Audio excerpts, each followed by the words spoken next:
ಮೂಕನಾಗಬೇಕು. ಬರೀ ಡಾಕ್ಯುಮೆಂಟ್ಸ್ ಏನೋ ಚೆಕ್ ಮಾಡ್ತಿಲ್ಲ ಸರ್. ನಮ್ಗೆ ಹೇಳಿರೋದು ಕಣ್ಣಿಗೆ ಏನು ಅಫೆನ್ಸ್ ಕಾಣುತ್ತೆ ಅದಕ್ಕೆ ನಿಲ್ಲಿಸ್ರಪ್ಪ, ಡಾಕ್ಯುಮೆಂಟ್ಸ್ ಚೆಕ್ ಮಾಡಬೇಡಿ ಅಂತ ಹೇಳೋರೆ. ಸೀಟ್ ಬೆಲ್ಟ್ ಹಾಕಿಲ್ಲ ಕಾಣಿಸ್ತದೆ ಸರ್ ನಿಲ್ಸಿದ್ದೀವಿ ಸರ್, ಅಷ್ಟೇ ಸರ್. ಇನ್ನೇನಾದ್ರು ಮುಂದೆ ನೆಕ್ಸ್ಟ್ ನೀವೇನು ಹೇಳ್ತೀರಾ ಹೇಳಿ, ನಾವು ಕೇಳ್ತೀವಿ. ಇದನ್ನು ಯಾಕೆ ಹಾಕಿದ್ದಾರೆ ಅಂತ ಡೌಟ್ ಇತ್ತು. ಸೊ ಇವಾಗ ಕನ್ಫರ್ಮ್ ಆಗೋಯ್ತು. ಡೋರ್ ಅಷ್ಟೇ.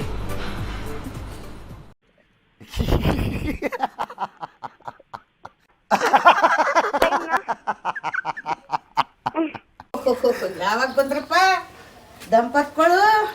ದಂಪತಿಗಳು ಬಿಸ್ಲತ್ಕೊಳ್ಳಿ ಬಿಸ್ಲಲ್ಲಿ. ಯಪ್ಪ ಕರೆಂಟ್ ಇಲ್ಲ, ಏನ್ ನನ್ನ ಮಕ್ಕಳು ಬಿಸ್ಲಲ್ಲಿ ಹಂಗ್ ಬಂದವ್ರಪ್ಪ. ಕರೆಂಟು ಇಲ್ಲ, ಮಳೆ ಯಾವಾಗ ಬಂದ? ಇವರು ನಮ್ಮ ಅಜ್ಜಿ ಆ್ಯಂಡ್ ಇವರು ನಮ್ಮ ಮುತ್ತಜ್ಜಿ. ಹಾಯ್ ಮಾಡಜ್ಜಿ ಒಂದು. ಈಗ ಬಂದದ? ಹ್ಞೂ ಈಗ ಬಂದ್ವಿ, ಬಾಯ್. ಈಗ ತಾನೇ ಬಂದಿದ್ದೀವಿ, ಆಗಲೇ ಬಾಯ್ ಬಾಯ್ ಅಂತವ್ರೆ. ಎಲ್ಲ ಚೆನ್ನಾಗಪ್ಪ. ಎಲ್ಲ ಚೆನ್ನಾಗವ್ರೆ. ನನ್ನ ಜನಗಳಿಗೆ ಅಂದರೆ ನನ್ನ ಜನ ಅಂದರೆ ನನ್ನ ಮನೆಯವರಿಗೆ ನನ್ನ ಮೇಲೆ ಮೇ ಬಿ ನಂಬಿಕೆ ಬರಬಹುದೇನೋ. ಓಕೆ, ನಮ್ಮ ಹುಡುಗ ಇದರಲ್ಲಾದರೂ ಉದ್ಧಾರ ಆಗ್ತಾ ಇದ್ದಾನೆ ಅಂತ. ಎಷ್ಟು ವರ್ಷ ಅಂತ ಬೇರೆ ಕೈ ಕೆಳಗಡೆ ಕೆಲಸ ಮಾಡೋದು, ಅವ್ರ ಹತ್ರ ಚೀತು ಅಂತ ಉಗಿಸ್ಕೊಳ್ಳೋದು ಸಾಕಾಗಿದೆ. ಕೆಲಸ ಮಾಡಿದ್ರು ಉಗಿತಾರೆ, ಕೆಲಸ ಮಾಡದೇ ಇದ್ರೂ ಉಗಿತಾರೆ ಅಲ್ವಾ.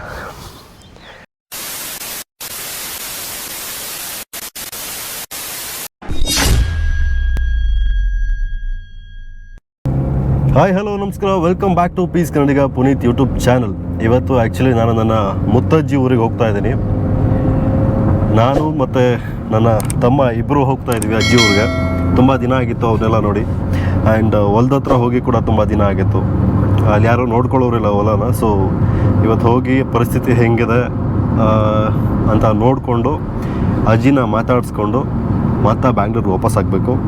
ಸೊ ಇವಾಗ ಸದ್ಯಕ್ಕೆ ನಾನು ನೆಲಮಂಗಲ ಟೋಲ್ ಹತ್ತತ್ರ ಇದ್ದೀನಿ. ಬ್ಯಾಂಗ್ಳೂರಿಂದ ಈ ಟೋಲ್ವರೆಗೂ ಬರೋವರೆಗೂ ಅಷ್ಟೇ ಒಂದು ಸ್ವಲ್ಪ ಬೇಜಾರಿರುತ್ತೆ. ಈ ಟೋಲಿಂದ ಬಿಟ್ಟು ಆ ಕಡೆ ಹೋದ್ಮೇಲೆ ಎಲ್ರಿಗೂ ಒಂಥರ ಖುಷಿ. ಯಾಕೆ ಅಂದರೆ ಬೆಂಗಳೂರಿನ ಟ್ರಾಫಿಕ್, ಕಿರಿಕಿರಿ, ಕೆಲಸ ಇವೆಲ್ಲದರಿಂದ ಪೀಸಾಗಿರಬೇಕು ಅಂದರೆ ಈ ಟೋಲ್ನ ಬಿಟ್ಟು ಮುಂದಕ್ಕೆ ಹೋದ್ಮೇಲೆ ನಾವು ಆರಾಮಾಗಿರೋಕ್ಕೆ ಸಾಧ್ಯ. ಸೊ ಸದ್ಯಕ್ಕೆ ಇವಾಗ ನಾನು ನೆಲಮಂಗಲ ಟೋಲ್ ಹತ್ತತ್ರ ಬಂದೆ.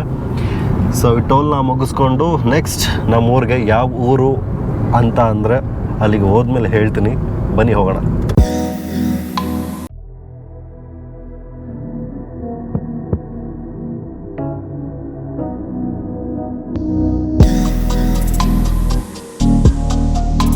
ಈ ಸಿಟಿ ಲೈಫ್ ಅಂದರೆ ಬರೀ ಟೆನ್ಷನ್ನು, EMI ಪ್ರೆಷರು, ಆಫೀಸ್ ವರ್ಕು, ಅಬ್ಬಬ್ಬಬ್ಬಾ ಹೇಳ್ತಾ ಹೋದರೆ ಅವನ ಅಕ್ಕನ ಇನ್ನೂ ಸಿಕ್ಕಾಬಟ್ಟೆಯ ಪ್ರಾಬ್ಲಮ್ಗಳಿದೆ. ಕೆಲವೊಮ್ಮೆ ನಾವು ನಮ್ಮ ಪೀಸ್ಗೋಸ್ಕರ ನಮ್ಮ ರೂಟ್ಗೆ ಹೋಗಬೇಕು. ಅಂದರೆ ನಮ್ಮೂರು, ನಮ್ಮ ಜನ, ನಮ್ಮ ಚೈಲ್ಡ್ಹುಡ್ ಮೆಮೊರೀಸ್, ವಾವ್, ಅವೆಲ್ಲ ಯಾವ ಲೆವೆಲ್ಗೆ ಫೀಲಿಂಗ್ ಕೊಡುತ್ತೆ ಅಂದರೆ ಸೂಪರ್, ಒಂದು ಲೆವೆಲಿಗೆ ಫೀಲಿಂಗ್ ಕೊಡುತ್ತೆ. ಗುರು 11:15 ಆಗಿದೆ ಟೈಮು. ಬೆಳಗ್ಗೆ ಬೇಗ ಹೊರಡಬೇಕು ಅಂತ ಅಂದ್ಕೊಂಡೆ, ಬಟ್ ಎಲ್ಲಾದರೂ ಹೋಗ್ಬೇಕು ಅಂದ್ಕೊಂಡಾಗ ಟೈಮ್ ಆಗೋದು ಸಹಜ, ಏನು ಮಾಡೋಕ್ಕಾಗಲ್ಲ.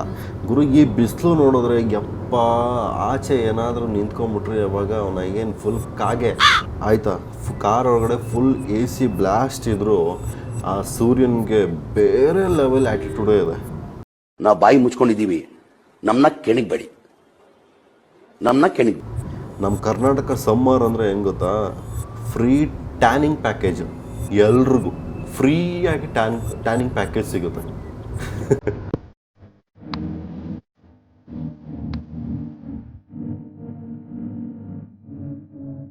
ಈಗ ಯಾವ ಎಲೆಕ್ಷನ್ ಟೈಮೂ ಇಲ್ಲ, ಇದನ್ನು ಯಾಕೆ ರೋಡಲ್ಲಿ ಇಟ್ಟಿದ್ದಾರೆ ಈ ಥರ? ಇದು ಎಷ್ಟು ಡೇಂಜರಸ್ ಅಲ್ವಾ? ಸ್ಪೀಡಾಗಿ ಬಂದು ಹೊಡೆದ್ರೆ ಮುಗೀತು ಕತೆ. ಯಪ್ಪ,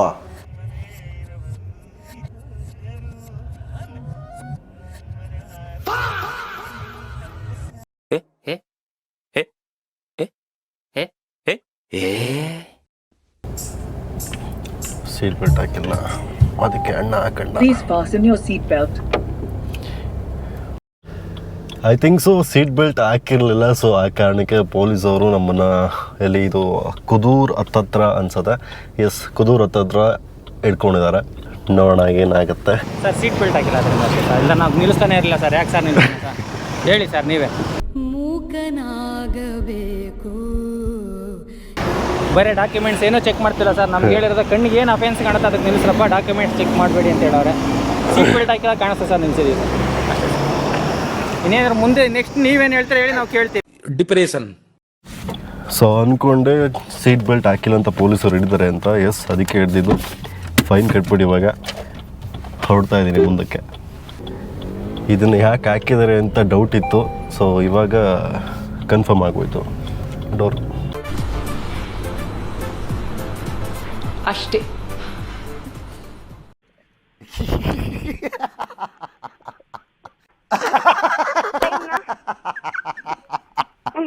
ಇಬ್ಬರು ಸೀಟ್ ಬೆಲ್ಟ್ ಹಾಕಿರಲಿಲ್ಲ, ಸೊ ಅದಕ್ಕೆ ಫೈನ್ ಹಾಕಿದ್ರು. ಇವಾಗ ಇಬ್ಬರು ಸೀಟ್ ಬೆಲ್ಟ್ ಹಾಕೊಂಡು ಹೋಗ್ತಾ ಇದ್ದೀವಿ. ಯಾರಿಗೆ ಬೇಕು ಪೊಲೀಸವ್ರ ಸವಾಸ. ಏನಪ್ಪ ಐತೆ,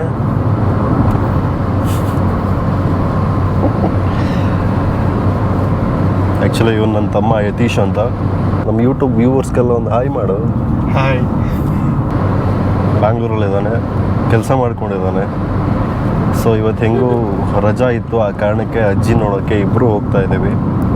ಮೊಮ್ಮಕ್ಕಳು ಆಗ್ತೀವಿ ನಾವು, ಮುತ್ತಜ್ಜಿಗೆ ನಾವಿಬ್ಬರು ಮೊಮ್ಮಕ್ಕಳು ಆಗ್ತೀವಿ. ಸೊ ಮುತ್ತಜ್ಜಿ ಆ್ಯಂಡ್ ಅಜ್ಜಿ ಇಬ್ಬರು ಅಲ್ಲೇ ಇದ್ದಾರೆ. ನಮ್ಮಮ್ಮವರ ಅಮ್ಮವರ ಅಮ್ಮ ಆ ಮನೆಗೆ ಹೋಗ್ತಾ ಇದ್ವಿ ಇವತ್ತು. ಹೂ ಸ್ಟಾಪ್ಡ್ ಯು? ನಿಮ್ಮನ್ನ ತಡೆದಿರುವವರು ಯಾರು? ಇವಾಗಂತೂ ಈ ಹೈವೇ ಇನ್ನೂ ದೊಡ್ಡದಾಗ್ತಾ ಇದೆ. ರಸ್ತೆ ದೊಡ್ಡದಾದಷ್ಟು ಅಪಾಯಗಳು ಜಾಸ್ತಿ. ಎಕ್ಸಾಂಪಲ್ ನಮಗೆ ಮೈಸೂರು ಹೈವೇ, ಮೊದಲಿದ್ದ ಹೈವೇನೇ ಎಷ್ಟೋ ಬೆಟರ್ ಆಗಿತ್ತು. ಹೊಸ ಹೈವೇ ಮಾಡಿದ್ಮೇಲಂತೂ ಅಬ್ಬಬ್ಬಬ್ಬಾ ಡೈಲಿ ಒಂದಲ್ಲ ಒಂದು ಆಕ್ಸಿಡೆಂಟ್ಗಳು ಆಗ್ತಾನೆ ಇರುತ್ತೆ. ಅಷ್ಟು ಜನ ಸತ್ರು, ಇಷ್ಟು ಜನ ಸತ್ರು, ಅವರು ಪಾರಾದರು, ಇವ್ರು ಪಾರಾದರು ಅಂತ ನಾವು ನ್ಯೂಸಲ್ಲಿ ನೋಡ್ತಾನೆ ಇರ್ತೀವಿ. ಆದಷ್ಟು ನಿಧಾನವಾಗಿ ಹೋಗಿ, ಸೇಫ್ ಆಗಿರಿ, ಸೇಫಾಗಿ ಹೋಗಿ, ಸೇಫಾಗಿ ಬನ್ನಿ ಅಷ್ಟೇ.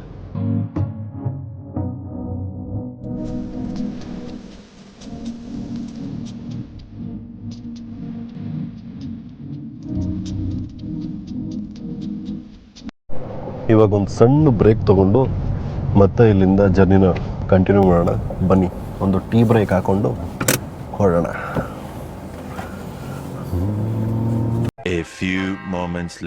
ಸೊ ಒಂದು ಸ್ಮಾಲ್ ಬ್ರೇಕ್ ನಂತರ ಇವಾಗ ಹೊರಡ್ತಾ ಇದ್ದೀನಿ. ಇನ್ನೊಂದು 30 ಕಿಲೋಮೀಟರ್ದಷ್ಟು ಅಜ್ಜಿ ಊರಿಗೆ. ಈ ಕಾರ್ ತೊಗೊಂಡು ಸುಮಾರು 2 ವರ್ಷ ಹತ್ತತ್ರ ಆಗ್ತದೆ.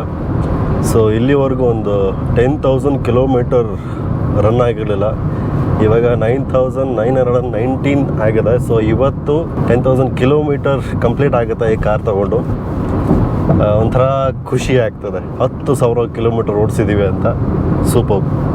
ನೀವೇನು ಇವಾಗ ರೈಟ್ ಸೈಡ್ ನೋಡ್ತಾ ಇದ್ರೆ ಅದೆಲ್ಲ BGS ಅವರು ಸೇರ್ಕೊಂಡಿದ್ದು. ಹಾಸ್ಪಿಟಲ್ ಆಗಲಿ, ಕಾಲೇಜ್ ಆಗಲಿ, ಸ್ಕೂಲ್ ಆಗಲಿ ಎಲ್ಲ ಇದೆ BGS ಅಲ್ಲಿ. ಆ್ಯಂಡ್ ಅವರ ಫೆಸಿಲಿಟೀಸ್ ಕೂಡ ತುಂಬ ಸಖತ್ತಾಗಿದೆ. ನಿನಗೆ ಹೆಂಗೆ ಗೊತ್ತು ಅಂತ ಕೇಳೋದಾದರೆ, ಇದೇ 1 ಮಂತ್ ಬ್ಯಾಕ್ ನಾನು ನೆಲಮಂಗಲ ಹತ್ರ ಇರೋ BGS ಅಲ್ಲಿ ಅಡ್ಮಿಟ್ ಆಗಿದ್ದೆ ಬಿಕಾಸ್ ಆಫ್ ಕಿಡ್ನಿ ಸ್ಟೋನ್. ಒಂದು 5 mm ಸ್ಟೋನ್ ಇತ್ತು.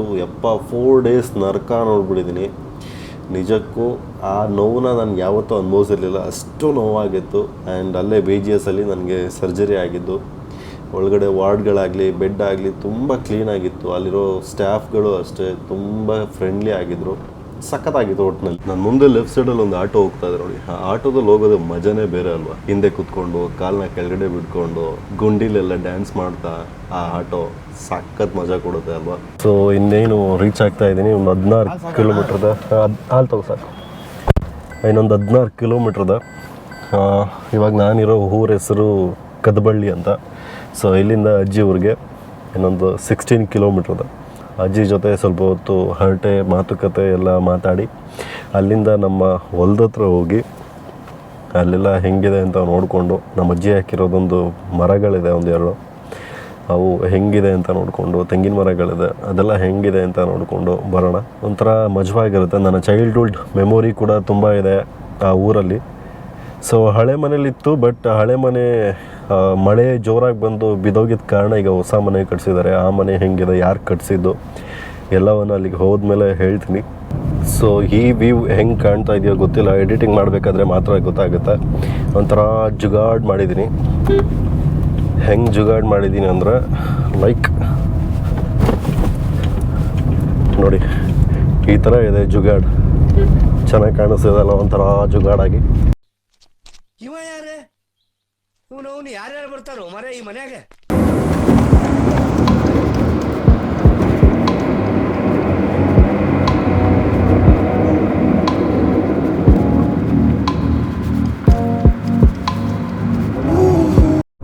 ಸೊ ಫೈನಲಿ ಅಜ್ಜಿ ಊರಿಗೆ ರೀಚ್ ಆಗಿದ್ದೀನಿ. ಸೊ ಇದೇ ಊರು. ಈ ಊರಲ್ಲಿ ಒಂದು ಗೌರ್ಮೆಂಟ್ ಹಾಸ್ಪಿಟಲ್ ಇದೆ. ಏನು ಸಖತ್ತಾಗಿದೆ ಗೊತ್ತಾ ಒಳಗಡೆ ಎಲ್ಲ. ಸೊ ಇಲ್ಲಿ ಕಾಣಿಸ್ತಿದೆಯಲ್ಲ ರೈಟ್ ಸೈಡಲ್ಲಿ, ಸೊ ಇದೇ ಗೌರ್ಮೆಂಟ್ ಹಾಸ್ಪಿಟಲ್ಲು. ಒಳಗಡೆ ಮಾತ್ರ ಸಖತ್ತಾಗಿದೆ, ಆದರೆ ಟೈಮಿಗೆ ಸರಿಯಾಗಿ ಯಾವ ಡಾಕ್ಟ್ರುಗಳು ಸಿಗಲ್ಲ. ಆ್ಯಂಡ್ ಈ ಊರಲ್ಲಿ ತುಂಬ ಗ್ರ್ಯಾಂಡಾಗಿ ಜಾತ್ರೆ ಎಲ್ಲ ನಡೆಯುತ್ತೆ. ಸೊ ಆ ದೇವಸ್ಥಾನ ಕೂಡ ಇಲ್ಲೇ ಇದೆ, ಬನ್ನಿ ತೋರಿಸ್ತೀನಿ. ಇದು ನಮ್ಮೂರ ಸಂತೆ. ಇದು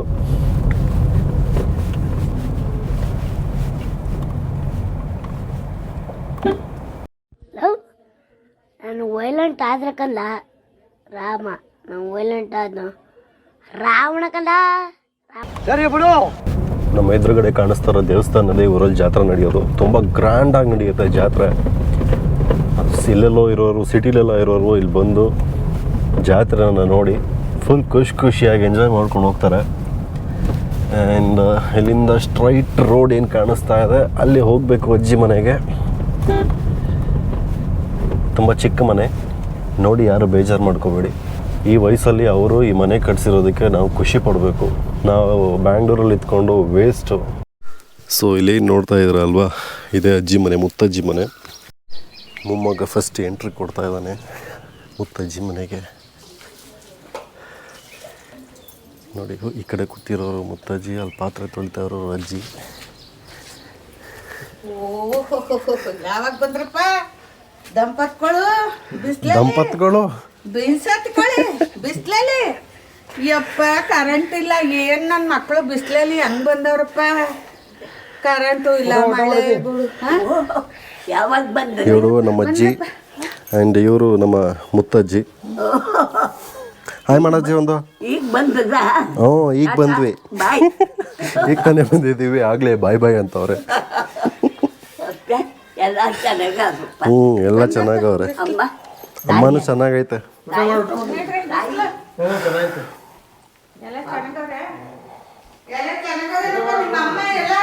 ಎಲ್ಲರೂ ಚೆನ್ನಾಗವ್ರೆ. ಅಯ್ಯೋ ಬಿಸ್ಲಾಗ್ ಬಂದಾಗಲ್ಲ ನನ್ನ ಮಕ್ಕಳು ಒಂದು ಎಣ್ಣೆ ಕೇಳೋಲ್ಲ.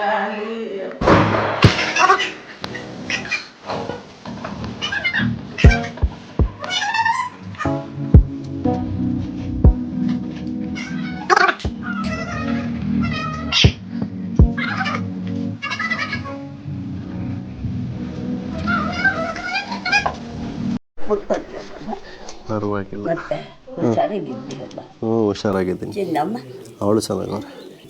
ಕಮ್ಮ ಹ್ಞೂ ಲಕ್ಷ್ಮಿ ಇನ್ನಾರೆ ಇನ್ನ ಹ್ಞೂ ಒಳ್ಳೆ. ಹ್ಞೂ ಯಾಕೆ ಬಿದ್ದಂತೆ ಮೊನ್ನೆ ಒಳಗಡೆ? ಯಾರು ಹೇಳ್ದವ್ರು? ಅಜ್ಜಿ ಅದಕ್ಕೆ ಮೆನು ಯಾಕೆ ಬಿದ್ದೆ? ಮತ್ತೆ ಹ್ಞೂ ತಂಚಿಡ್ದಂಗಾಯ್ತು. ಹ್ಞೂ ಕೆದ್ದೆ ಹ್ಞೂ ಬಂದಲ್ಲ, ಹ್ಞೂ ಅದು 8 ದಿವಸ ಆಯ್ತು. ಹ್ಞೂ ತರ್ಚ್ಕೊಂಡದೆ. ಹ್ಞೂ ಇದು ನಾವು ಹ್ಞೂ ಕೊಟ್ಟು ಹೇಳಕ್ಕಾಗಲ್ಲ. ಹ್ಞೂ ಅದನ್ನು ಹೇಳ್ಬೇಕಾಯ್ತೆ. ನಾವು ಹೇಳ್ಬೇಕಲ್ವ ಮತ್ತೆ? ಹೇಳ್ಬಾರ್ದು, ಯಾಕೆ ಹೇಳ್ಬಾರ್ದು? ಹೇಳ್ಬಾರ್ದು, ಅವತ್ತು ಹೇಳಿದ್ದೆ ಕಣಮ್ಮ, ಫೋನ್ ಮಾಡಿದ್ದ. ಹೇಳ್ಬಾರ್ದು. ಕೊಡು ತಟ್ಟೆ. ಇಷ್ಟಕ್ಕೆಲ್ಲ ಹೇಳ್ಬಾರ್ದು. ಅಯ್ಯೋ ಹೇಳೋದು ಹೇಳ್ದೆ ಅಂತೀಯ? ನಿನ್ನ ಮಗಳಿಗೆ ಹೇಳಿ ಯಾರು ಕೊಟ್ಟು ಹೇಳೋಣಮ್ಮ? ಫೋನು ಮಾಡಿಲ್ಲ ಅವಳು. ನಾನು ಸುಳ್ಳು ಗೊತ್ತು. ಯಾರು ಬರ್ತಾರೆ? ನನ್ನ ಮಗಳು ಬರ್ತಾಳ. ಏನು ಕಾರಣ? ಮಗಳು ಫೋನೇ ಇಲ್ಲ. ಸಾಯಿಸೋಗ್ಬೇಕಂದ್ರೆ ನಾನು ಸುಳ್ಳ ಇದ್ದೆ. ಏನದು? ಹುಳ ಹುಳ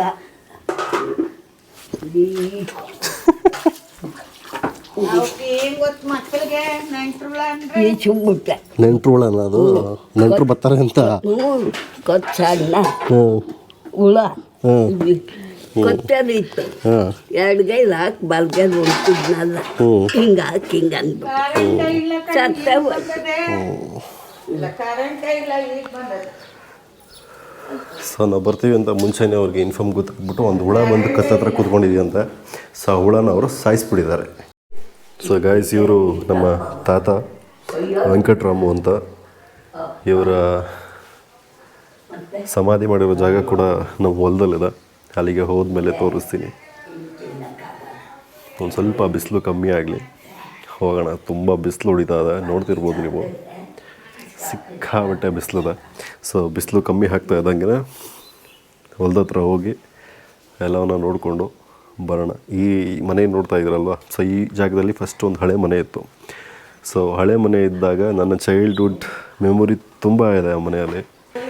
ಸೊ ಈ ವಯಸ್ಸಲ್ಲಿ ನಮ್ಮ ಮುತ್ತಜ್ಜಿ ಈ ಮನೆನ ಕಟ್ಸಿರೋದು. ಹಳೆ ಮನೆ ತುಂಬ ಚೆನ್ನಾಗಿತ್ತು, ಒಂಥರ ಕೂಲ್ ತಂಪಾಗಿರುತ್ತೆ, ಯಾಕಂದರೆ ಅದು ಮಣ್ಣಿನ ಗೋಡೆಗಳು ಸಖತ್ತಾಗಿತ್ತು. ಸೊ ಅದು ಜೋರಾಗಿ ಮಳೆ ಬಂದಿದ್ದರಿಂದ ಬಿದ್ದೋಗ್ಬಿಟ್ಟಿತ್ತು. ಸೊ ಇವಾಗ ಈ ಮನೆನ ಕಟ್ಸಿರೋದು. ಈ ವಯಸ್ಸಲ್ಲಿ ಅವ್ರು ಈ ಮನೆ ಕಟ್ಸಿರೋದಕ್ಕೆ ತುಂಬ ಹ್ಯಾಟ್ಸ್ ಆಫ್. ನಾವೆಲ್ಲ ಬ್ಯಾಂಗ್ಳೂರಲ್ಲಿ ಜೀವನ ಮಾಡೋದು ತುಂಬ ವೇಸ್ಟ್ ಆ್ಯಕ್ಚುಲಿ. 6 ಅಡಿ 3 ಅಡಿ ಜಾಗ ಸಂಪಾದನೆ ಮಾಡೋಕ್ಕಾಗ್ತಾಯಿಲ್ಲ. ಗೊತ್ತಿಲ್ಲ ಯಾವತ್ತು ಸಂಪಾದನೆ ಮಾಡ್ತೀವಿ ಅಂತ. ಮಾಡೋ ಪ್ರಯತ್ನದಲ್ಲಿ ಮಾತ್ರ ಖಂಡಿತವಾಗ್ಲೂ ಇದ್ದೀನಿ. ನನ್ನ ತಂಗಿ ಊರಿಂದ ವಿಡಿಯೋ ಕಾಲ್ ಮಾಡಿದ್ದಾರೆ, ಸೊ ಅದಕ್ಕೆ ಮಾತಾಡ್ತಾ ಇದ್ದಾರೆ.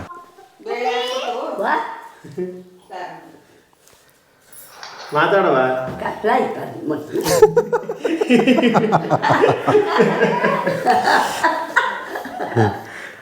ನಮ್ಮ ಚೆನ್ನಾಗಿದ್ದಿಲ್ಲ. ಇದು ರೀಚಾರ್ಜ್ ಖಾಲಿ ಆಗಿಬಿಡಿದೆ, ಸೊ ಅದಕ್ಕೆ ಟಿ ವಿ ಬರ್ತಾಯಿಲ್ಲ. ಇವಾಗ ರೀಚಾರ್ಜ್ ಮಾಡಬೇಕು. ಆ್ಯಕ್ಚುಲಿ ನನಗೆ ಇದು ರೀಚಾರ್ಜ್ ಮಾಡೋಕ್ಕೆ ನಂಬರು ಗೊತ್ತಿರಲಿಲ್ಲ. ಸೊ ಇವಾಗ ಇಲ್ಲಿದೆ ನಂಬರ್, ಇದು ನೋಡಿಕೊಂಡು ರೀಚಾರ್ಜ್ ಮಾಡಬೇಕು. ಆ್ಯಂಡ್ ಇವ್ರ ಹತ್ರ ಬೇರೆ ಮೊಬೈಲ್ ಇರಲ್ಲ, ಸೊ ವಿಡಿಯೋ ಕಾಲ್ ಮಾಡೋಕ್ಕಾಗಲಿ ಅದು ಫೋಟೋ ಕಳಿಸ್ಕೊಳ್ಳೋಕ್ಕಾಗಲಿ ಸಾಧ್ಯ ಇಲ್ಲ. ಸೊ ಇವಾಗ ರೀಚಾರ್ಜ್ ಮಾಡಬೇಕು. ಸೊ ಟಿ ವಿ ರೀಚಾರ್ಜ್ ಎಲ್ಲ ಆಯಿತು. ಇವಾಗ ಊಟ ಮಾಡೋ ಸಮಯ. ಏನು ಅಡುಗೆ ಅಂದರೆ ಮಂಡ್ಯ ಸ್ಪೆಷಲ್ ಉಪ್ಸಾರು ಮುದ್ದೆ, ಗೊತ್ತಲ್ವ ನಿಮಗೆ. ಸೊ ಮುದ್ದೆ ಮಾಡೋಕ್ಕೆ ಹೇಳಿಲ್ಲ, ಉಪ್ಸಾರು ಮತ್ತು ಅನ್ನ ಮಾಡೋಕ್ಕೆ ಹೇಳಿದ್ದೀನಿ. ತಿಂದ್ಬಿಟ್ಟು ಒಂದು ಸ್ವಲ್ಪ ಹೊತ್ತು ರೆಸ್ಟ್ ಮಾಡಿ, ಸಿಕ್ಕಾಬಟ್ಟೆ ಬಿಸಿಲಿರೋ ಕಾರಣ ಹೋಗಿ ತೋಟದ ಹತ್ರ ಹೋಗಿ ನೋಡ್ಕೊಂಬರೋಣ. ನಾನೇ ಹೇಳು, ಅದೇನೋ ಹೇಳ್ದಲ್ಲ ಈಗ. ಮತ್ತೆ ಮೊದಲಿದ್ದಾಗ ಹೇಳ್ಬೇಡ ಅಂತಿತ್ತು. ಮನಸ್ಸೆ ಮದುವಂಕ ಬರೀತಾಳೆ, ಇದೆಯಮ್ಮ ಹೇಳ್ಬಾರ್ದು. ಈಗ ಏನಾಯ್ತದೆ ಅಂದರೆ ನಿದ್ದೆ ಟೈಮು, ಜಗಳ ಆಡಬಾರ್ದು. ಅಮ್ಮ ನೀನು ನಿನ್ನ ಹೆಂಡತಿ ಅದನ್ನು ಮೂಗಿರೋ ಗಂಟ ನಗಡಿ, ಬಾಯಿರೋ ಗಂಟ ಮಾತು, ಹತ್ತಿರೋ ಗಂಟ ಅದೇ, ಬತ್ತಿರೋ ಗಂಟ ಜಳ್ಳು, ಮೂಗಿರೋ ಗಂಟ ನಗಡಿ.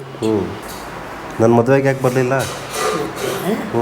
ಹುಷಾರಿಲ್ಲ ನನಗೆ, ಅದಕ್ಕೆ ಬಂದೆ. ಅಲ್ಲೆಲ್ಲ ಓಡಾಡಿದ್ದೆ ಮತ್ತೆ ಓಡಾಡಕ್ಕೆ ಹೋಗಕ್ಕೆ ಕರ್ಕೊಂಡು ಹೋದ್ರು. ಯಾರು? ಅವರು ಬಂದು ಸುಮ್ಮನೆ ಕರ್ಕೊಂಡು ಹೋದ್ರು. ಆಟ ಮಾಡಿಕೊಂಡು ಮದುವೆ ಅಂತ ಹೇಳಿಲ್ಲ, ಜನಕಪ್ಪ ಕೇಳಿಲ್ಲ. ಹೇಳಿ ಬಿಡು, ಅದಕ್ಕೇನು. ಕಿತ್ತಾಕ್ಬಿಡ್ತಾರೆ, ಮಾಡ್ತಾರೆ, ಕಿತ್ತಾಕ್ಬಿಡ್ತಾರೆ. ಜಲ್ದಿ ಮಾಡಿಬಿಟ್ಟು ಇಂತಿಂತ ಗಂಡ ಯಾರೂ ಇಲ್ಲ ಅಂತ ಮಾಡಲಿ. ಮುತ್ತಜ್ಜಿಯವರು ಅಂಡೆ ಒಲೆ ನೀರು ಕಾಯಿಸ್ಕೊಳಕ್ಕೆ ಹೋಯ್ತಾವ್ರೆ. ಆಗ್ದಾ ಕಾಯಿ ಮಟ್ಟೆ? ಈಗ ಹಾಕ್ತೀನಿ, ಮುದ್ದೆ ಬಂದೆ. ನೀರು ಹೋಗಿಲ್ಲಪ್ಪ, ತುಂಬ ಆದ್ಮೇಲೆ ನಿಮ್ಗೆ ಆಗೋಲ್ಲ. ಊಟ ರೆಡಿ ಆಗಿದೆ. ಇವಾಗ ಬಿಸಿ ಬಿಸಿ ಮುದ್ದೆ ತಿನ್ಕೊಂಡು, ಉಪ್ಸಾರಲ್ಲಿ ಒಂಚೂರು ಅನ್ನ ತಿನ್ಕೊಂಡು ಹೊಲದ ಕಡೆಗೆ ಹೋಗಿ ನೋಡೋಣ ಹೆಂಗಿದೆ ಅಂತ. ಅಜ್ಜಿ ಇವಾಗ ಊಟ ರೆಡಿ ಮಾಡ್ತಾ ಇದ್ದಾರೆ. ಊಟ ಬಂದು ಕೂಡಲೇ ಊಟ ಮಾಡಿಕೊಂಡು ರೈಟ್.